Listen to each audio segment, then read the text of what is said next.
আলোচনা বলেন, সমালোচনা বলেন, পরিমণির পিছু যেন ছাড়ছেই না। নতুন বছর আসতে না আসতেই আবারও জড়ালেন পরিমণি নতুন কন্ট্রোভার্সিতে। পুরনো কেসের জের ধরে আবারও পরিমণিকে নেওয়া হয় হাজতে, কিন্তু দিন পেরোনোর আগেই তাকে দিয়ে দেওয়া হয় জামিন। কিন্তু কে হলো পরিমণির জামিনদার? জানা গেছে সঙ্গীত শিল্পী শেখ সাদী হয়েছে পরিমণির জামিনদার। প্রতি একটি টক শোতে শেখ সাদীকে এই ব্যাপারে প্রশ্ন করা হলে তিনি সোজা উত্তর দেন, পরিমণিকে আমি খুব কাছে থেকে চিনি, মানুষ হিসেবে তিনি চমৎকার, আর এই কাজটি আমি আমার নৈতিকতা থেকেই করেছি, যদিও এই বিষয়ে আমার পরিবার আমাকে সমর্থন করেননি।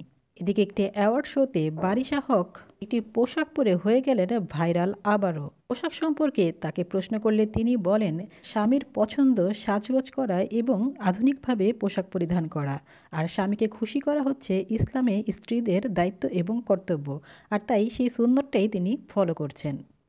অন্যদিকে মুম্বাইয়ের কণ্ঠশিল্পী উদিত নারায়ণ হয়ে গেলেন রাতারাতি আবারও ভাইরাল। পূর্বেও তিনি বহুবারে বহু স্টেজে তার সহশিল্পীদেরকে চুমু খেতে দেখা গেছে, কিন্তু এবার আবারও তিনি চুমু খেলেন তার এক ভক্তকে। তার সঙ্গে ছবি তুলতে আসা তিনি এবার তার ভক্তের ঠোঁটে চুমু খেয়ে বসলেন। বিষয়টি নিয়ে শুরু হয়ে গেল সমালোচনা। তার প্রেক্ষিতেও তিনি জানান, ঠোঁটে চুমু খাওয়া তেমন কোনো বড় ব্যাপার নয়, আমরা যেমন গালে কপালে চুমু খাই, ঠোঁটের বিষয়টাও ঠিক তেমনই। আমি সার্থক যে আমার ভক্তরা আমাকে এখনও এত ভালোবাসে। তবে নেটিজেনরা কিন্তু এই বিষয়টিকে মোটেও স্বাভাবিকভাবে দেখেননি।